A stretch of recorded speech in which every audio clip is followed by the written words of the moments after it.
श्री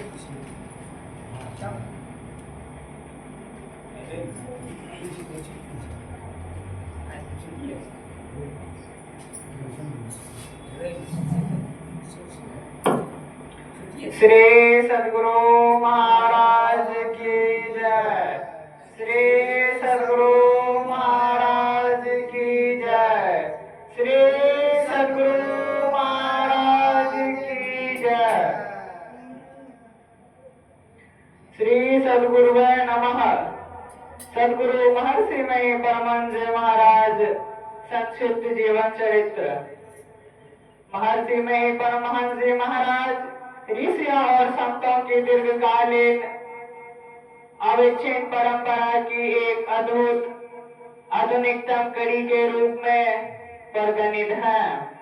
भागलपुर नगर के मायागंज मोहल्ले के पास पावन गंगा तट पर अवस्थित इनका भव्य विशाल आश्रम आज भी अध्यात्म ज्ञान की स्वर्णिम ज्योति चतुर्वेदिक बिखेर रहा है।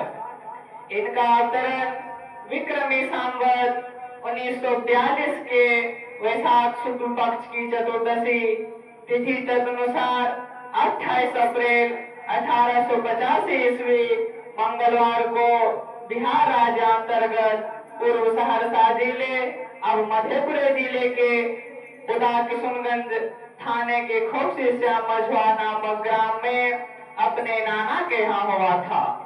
जन्म से ही इनके सिर पर 7 जटाएं थी, जो प्रतिदिन कंघी से सुलझा दिए जाने पर भी दूसरे दिन प्रातः काल पुनः अपने आप 7 की 7 जटाओं में उलझ जाती थी। लोगों ने समझा कि अवश्य ही किसी योगी महात्मा का जन्म हुआ है। ज्योतिषी ने इनका जन्म राशि का नाम रामानुग्रह लाल दास रखा। पीछे इनके पिता के चाचा श्री भरत लाल दास जी ने इनका नाम बदलकर मेही लाल रख दिया। बाद में इनके अंतिम सदगुरुदेव जी महाराज ने भी इनके नाम का उपयुक्तता एवं सार्थकता का समर्थन किया। महर्षि का प्रतिगृह पूर्णिया जिला अंतर्गत बनबनकी थाने के सिकलीगढ़ धरारा नामक ग्राम में अवस्थित है। मैथिल कर्णकाय कुलोत्पन्न इनके पिता श्री बब्बूजन लाल दास जी यद्यपि आर्थिक दृष्टि से बड़े संपन्न थे, तथापि शौक से वर्षों तक बनेली राज्य के कर्मचारी रहे। जब महर्षि केवल 4 वर्ष के थे, तभी इनकी सौभाग्यशालिनी माता जनकवती जी का देहांत हो गया। बालक महर्षि को इनके पिता और इनकी बड़ी बहन झूलन देवी जी ने इतने स्नेह और सुख सुविधापूर्ण वातावरण में पालित पोषित किया कि इन्होंने अपनी माता का अभाव कभी खटक नहीं पाया। 5 वर्ष की अवस्था में मुंडन संस्कार होने के बाद अपने गांव की पाठशाला में इनकी प्रारंभिक शिक्षा प्रारंभ हुई, जिसमें इन्होंने ज्ञाति लिपि के साथ साथ देवनागरी लिपि भी सीखी। प्रारंभिक शिक्षा समाप्त करके इन्होंने 11 वर्ष की अवस्था में पूर्णिया जिला के स्कूल में पुराने अष्टम वर्ग में अपना नाम लिखवाया। यहाँ उर्दू, फारसी और अंग्रेजी की कक्षा का पाठ्य पुस्तकें पढ़ने के साथ साथ पूर्व आध्यात्मिक संस्कार से प्रेरित होकर रामचरितमानस, महाभारत, सुखसागर आदि ग्रंथों का भी अवलोकन करते और शिव को इष्ट मानकर उनके प्रति जल चढ़ाया करते। इसी अवधि सन 1902 ईस्वी में इन्होंने जोताराम जिला पूर्णिया के दरिया पंतु साधु स्वामी श्री रामानंद जी से मानस जप, मानस ध्यान और खुले नेत्रों से किए जाने वाला त्राटक की दीक्षा ली और नियमित रूप से अभ्यास भी करने लगे। योग साधना की ओर बढ़ती हुई अभिरुचि के कारण अब ये पाठ्य पुस्तकों की ओर से उदासीन होने लगे और मन ही मन साधुओं की संगति चाहने लगे। सन 1904 ईस्वी में 3 जुलाई से शुरू हो रही एंट्रेंस प्रवेश परीक्षा का फर्स्ट क्लास आधुनिक मैट्रिक की परीक्षा में ये सम्मिलित हुए। दूसरे दिन के अंग्रेजी के परीक्षा के प्रश्न पत्र के पहले प्रश्न में बिल्डर्स नामक कविता की जिस प्रारंभिक 4 पंक्तियों को उद्धृत करके उनकी व्यवस्था अंग्रेजी में लिखने का निर्देश किया गया था, वो इस प्रकार थी। For the structure that we write, time is with materials filled. Our todays and yesterdays are the blocks with which we build. इन पंक्तियों को उद्धृत करके इनकी व्याख्या लिखते लिखते इनमें वैराग्य की भावना प्रबल हो गई कि इन्होंने अंत में मानस की या उद्धावली देर धरे कर यही फल भाई भजिए राम सब काम विहाई लिखकर परीक्षा भवन का परित्याग कर दिया और यही उनकी स्कूली शिक्षा का सदा के लिए अंत हो गया। उन्होंने आजीवन ब्रह्मचर्य रहकर ईश्वर की भक्ति में अपना समस्त जीवन बिता देने का संकल्प किया। ये अपने आरंभ के गुरु स्वामी श्री रामानंद जी की कुटिया आकर उनकी निष्ठा पूर्वक सेवा करते हुए कुछ दिनों तक वहां रहे, परंतु वो इनकी आध्यात्मिक जिज्ञासा की पूर्ण तृप्ति ना कर सके, इसलिए किन्हीं सच्चे और पूर्ण गुरु की खोज के लिए ये निकल पड़े। भारत के अनेक प्रसिद्ध धार्मिक स्थानों की इन्होंने यात्राएं की, परंतु कहीं भी इनके चित्त को समाधान ना मिला। अंत में इन्हें जब जोताराम निवासी बाबू श्रीधर जी लाल जी गुरुद्वारा मुरादाबाद निवासी परम संत बाबा देवी साहब और उनकी संत मत साधना के विषय में पता लगा, तो इनके हृदय में सच्चे गुरु और सच्ची साधना पद्धति के मिल जाने का आशा बंध गई। बड़ी आतुरतावश इन्होंने सन 1901 ईस्वी में बाबा देवी साहब द्वारा निर्दिष्ट दृष्टि योग की विधि भागलपुर नगर के मायागंज निवासी बाबू श्री राजेंद्र नाथ सिंह जी से प्राप्त की, तो इन्हें बड़ा सहारा मिला। उसी वर्ष विजयादशमी के शुभ अवसर पर श्री राजेंद्र नाथ सिंह जी ने भागलपुर में ही बाबा देवी साहब को इनसे भेंट कराकर उनके हाथ में इनका हाथ थमा दिया। बाबा देवी साहब जैसे महान संत को पाकर ये निहाल से हो गए। उनके दर्शन प्रवचन से इन्हें बड़ी शांति और तृप्ति का बोध हुआ। एकमात्र मधुकरी वृत्ति के द्वारा जीवन निर्वाह करते हुए ईश्वर की भक्ति करने की इच्छा रखने वाले इन युवा सन्यासी को बाबा देवी साहब ने कड़ी डांट लगाते हुए स्वावलंबी होकर जीवन बिताने का कठोर आदेश दिया और कहा कि स्थायी संपत्ति के लिए कोई काम करो, यदि तुम 100 वर्ष जी गए तो क्या खाओगे। एक सच्चा शिष्य गुरु की आज्ञा का अवज्ञा करने का दुस्साहस कैसे कर सकता। विवश होकर इन्होंने जीविका के लिए भंगा पूर्णिया जिला और सिकलीगढ़ धरारा में क्रमशः अध्यापन और कृषि कार्य अपनाना पड़ा।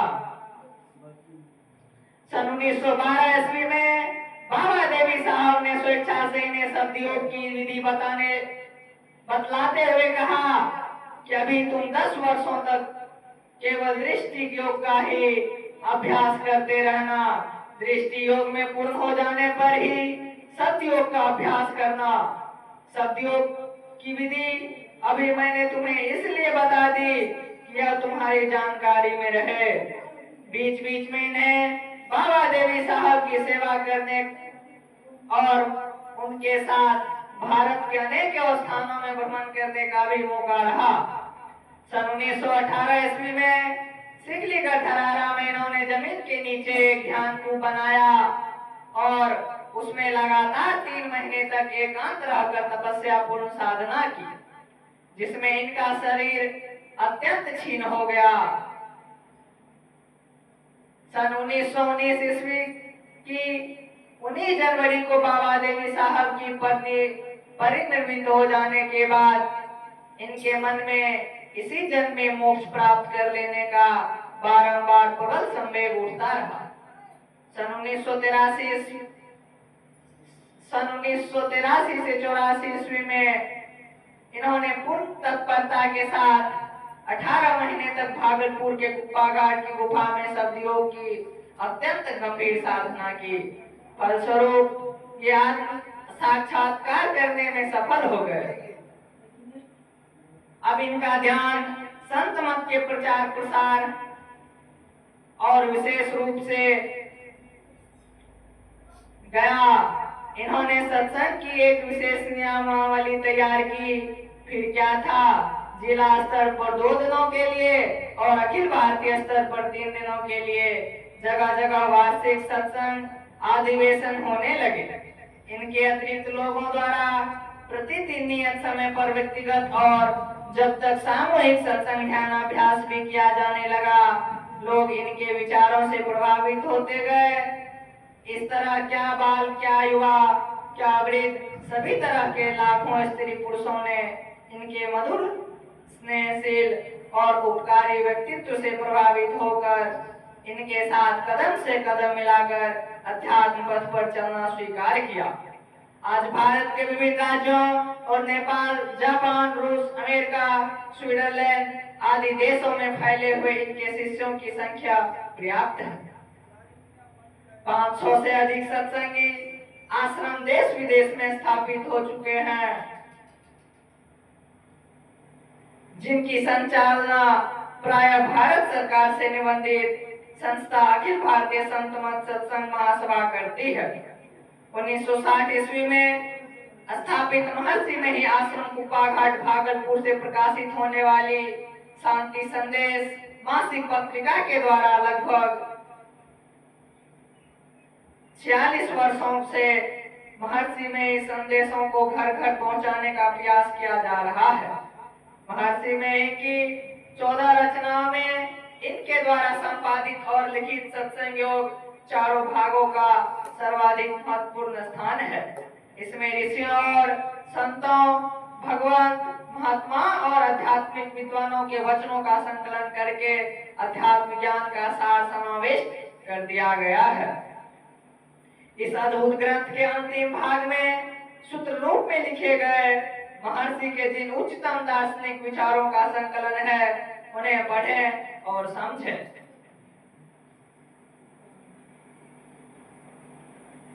बिना यदि कहा जाए कि कोई भी व्यक्ति वास्तविक वेदांत ज्ञान से अपरिचित ही रह जाएगा, तो इसमें कुछ भी अत्युक्त नहीं होगी। इनकी पदावली के पद अपनी मिठासपूर्ण योग्य के लिए जन जन में प्रसिद्ध है, जिनमें इन्होंने अपनी साधनात्मक अनुभूतियों को बड़ी ही सरलता और कुशलता से अभिव्यंजित किया है। रामचरितमानस साहसिक में इन्होंने गद्य मानस की संक्षिप्त कथा वस्तु प्रस्तुत करने के साथ साथ उसके अद्भुत ज्ञान योग, भक्ति और नीति परक छंदों की टीकाएं करते हुए उनके जिन गूढ़ रहस्यों की उद्घाटन किया है, वे अत्यंत खोजने पर भी नहीं मिलते। श्री गीता योग प्रकाश में इन्होंने गीता के विचारों और योग पद्धतियों को संतों के सतमतों एवं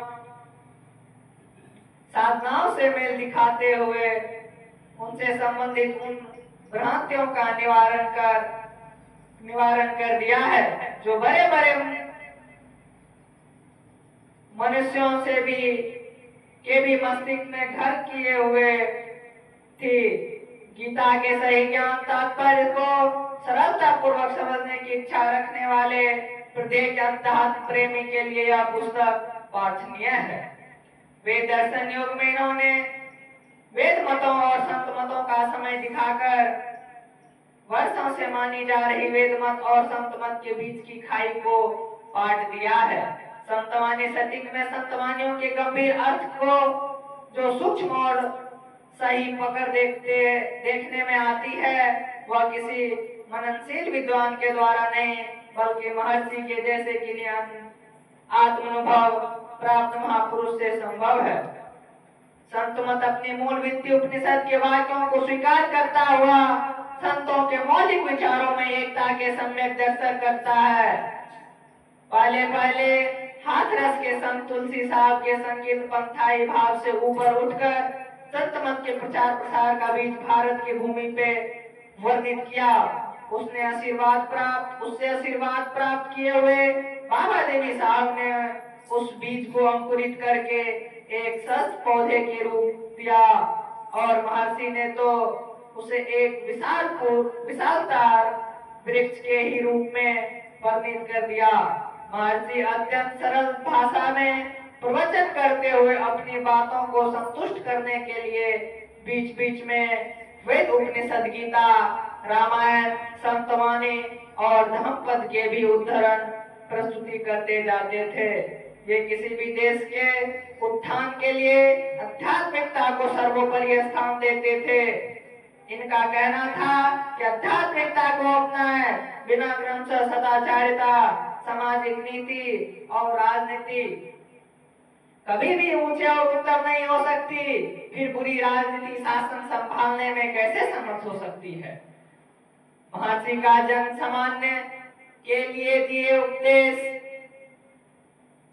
था कि ईश्वर की खोज के लिए कहीं बाहर मत भटको। उसे मानस जप, मानस ध्यान, दृष्टि योग और नादानुसंधान सुरत योग के द्वारा अपने शरीर के ही अंदर खोजो। ईश्वर की भक्ति करने के लिए कोई खास वेशभूषा धारण करने की जरूरत नहीं है। अपने घर द्वार में रहो और पसीने की कमाई से जीवन का निर्वाह करो। सच्चाई और संतोष को अपनाए रहो। अपनी आवश्यकताएं कम रखो। जीवन में सुखी रहोगे। सहनशील और नम्र बनकर रहना सीखो तो उन्नति ही उन्नति करने जाओगे। मेल में बराबर होता है, इसलिए सत्य व्यवहार अपनाते हुए आपस में मेल से रहो। झूठ, चोरी, नशा, हिंसा और व्यभिचार इन पांचों पापों से बचकर रहो। गुरु और ईश्वर के प्रति आस्था विश्वास बनाए रखो।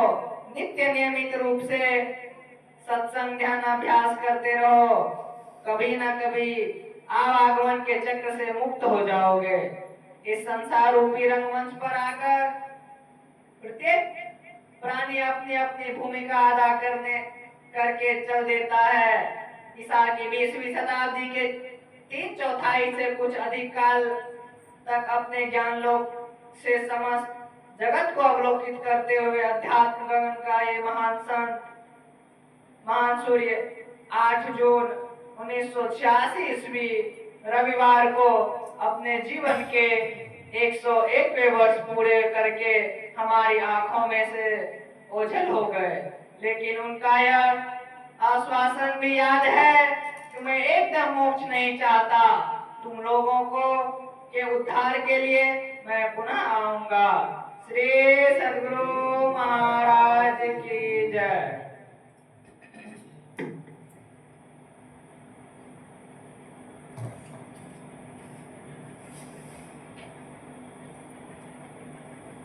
सच्ची गुरु जयंती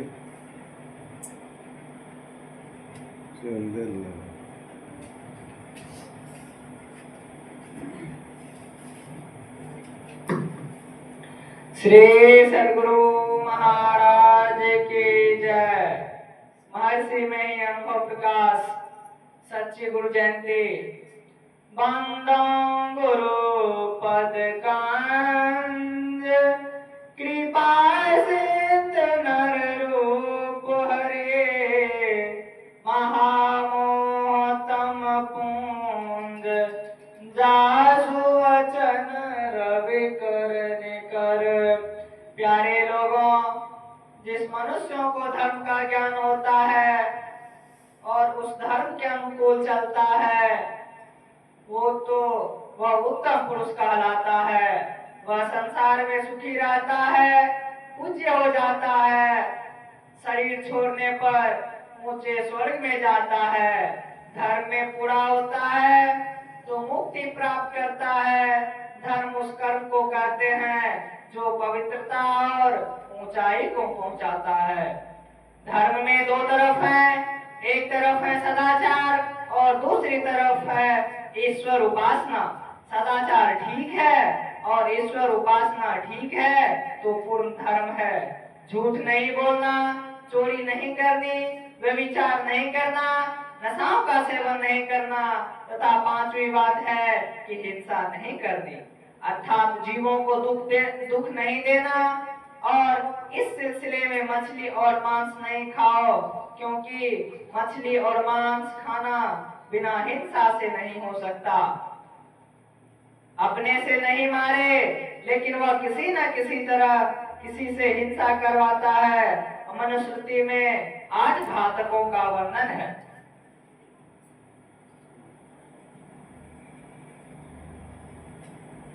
अनुमता विस्सिता निहंता क्रय विक्रयी संस्कर्ता चौपहर्ता चौघात कसे चिति घातक।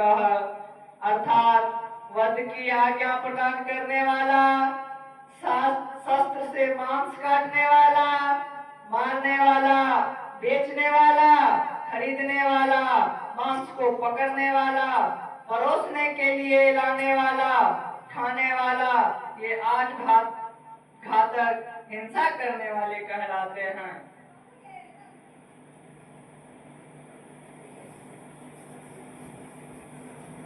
मनुस्मृति हम लोग का वैदिक धर्म शास्त्र है, उसमें यह बात है जो हिंसा से, नशा से, व्यभिचार से, चोरी से, झूठ से बचता है वह सत आचरण करने वाले होता है, और साथ ही साथ जो ईश्वर उपासना करता है वह धर्म में पक्का हो जाता है।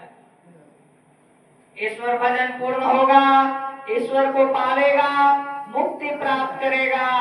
जब तक उपासना पूरी नहीं होगी वह अच्छे अच्छे मनुष्य शरीर को पाएगा, और शरीर छोड़ने पर अच्छे अच्छे स्वर्ग में जाएगा, और एवं प्रकार से बारंबार मनुष्य शरीर पाता हुआ ईश्वर भजन करता हुआ मोक्ष पावेगा। लेकिन सभी जीव सीखने के लिए गुरु की आवश्यकता होती है। गुरु नहीं हो तो संसार अज्ञानता से भर जाएगा और संसार भ्रष्ट हो जाएगा। हम लोग माता पिता गुरु के द्वारा सीखते हैं, विद्यालय कॉलेज में जाकर सीखते हैं। जहाँ कुछ सीखना है वहाँ गुरु है। इसी तरह धर्म ज्ञान के लिए भी गुरु होते हैं। जो धर्म ज्ञान की अवहेलना करते हैं वे मनुष्य शरीर में पशु जीवन बिताते हैं। इस परिहानि से बचना चाहिए। आज का सत्संग रविवार का सत्संग नहीं है। आज का सत्संग इसलिए है कि मेरा जन्म वैशाख शुक्ल चतुर्दशी को हुआ था, उसी के लिए यह सत्संग हुआ है। इसके लिए मेरी ओर से कोई आग्रह नहीं है। श्रद्धालु सत्संगी महाशयगण श्रद्धा से सत्संग करवाए हैं। कोई बुलाते हैं कि आपका जन्म दिवस फलाने विधि को, फलाने तिथि को है, हम सत्संग करेंगे, आप वहां चलें। तो मैं वहां नहीं जाता। संयोग से जहां कहीं रहता हूँ और वह तिथि आ पड़ती है तो लोगों के साथ सत्संग में बैठ जाता हूँ।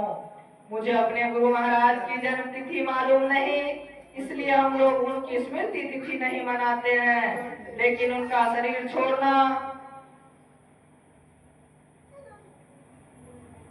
1919 ईस्वी को 19 जनवरी को हुआ था। उस समय पर हम लोग मुरादाबाद जाकर सत्संग करते हैं। कबीर साहब ने कहा है, गुरु नाम है ज्ञान का, शीश सीख ले सोय, ज्ञान मर जात न जान बिना, गुरु और शीश न कोय। गुरु क्या ज्ञान का स्मरण करना चाहिए, उसका कुछ वर्णन करना चाहिए। आपको मैंने क्या सिखलाया है, आपको यह याद नहीं करते हैं, बखान नहीं करते, तो मेरा जन्म दिवस मनाना ठीक नहीं हुआ। उस ज्ञान को याद करो, बखान करो, उसके अनुकूल चलो, तब जन्म दिवस का उत्सव मनाना हुआ। इस अवसर पर कुछ लोगों को खिलाते हैं, उसमें गरीबों को खिलाना अच्छा है। विद्यार्थी को यहाँ सिखाया गया है,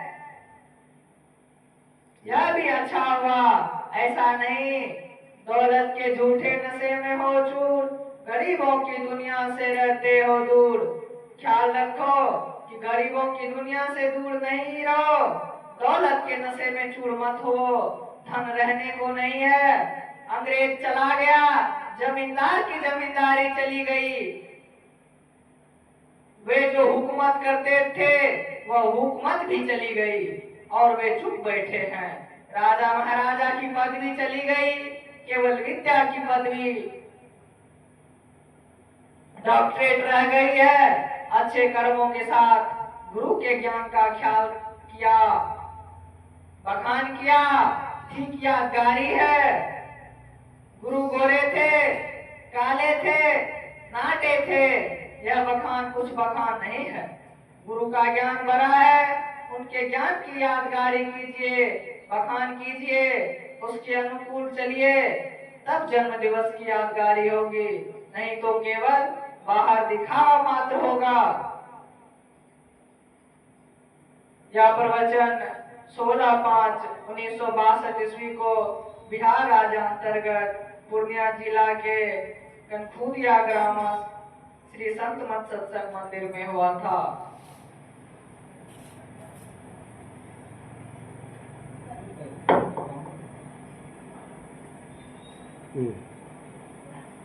और कहाँ तो कहीं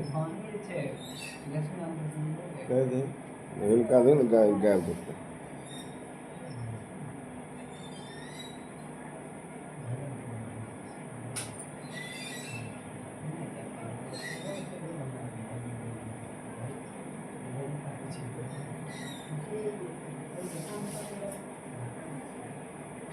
गोस्वामी लक्ष्मीनाथ लक्ष्मीपति जी महाराज। प्रथम देव गुरुदेव जगत में और न दूजो देवा, गुरु पूजे सब देवन पूजे। गुरु सेवा सब सेवा, प्रथम देव गुरुदेव जगत में और न दूजो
Şöyle.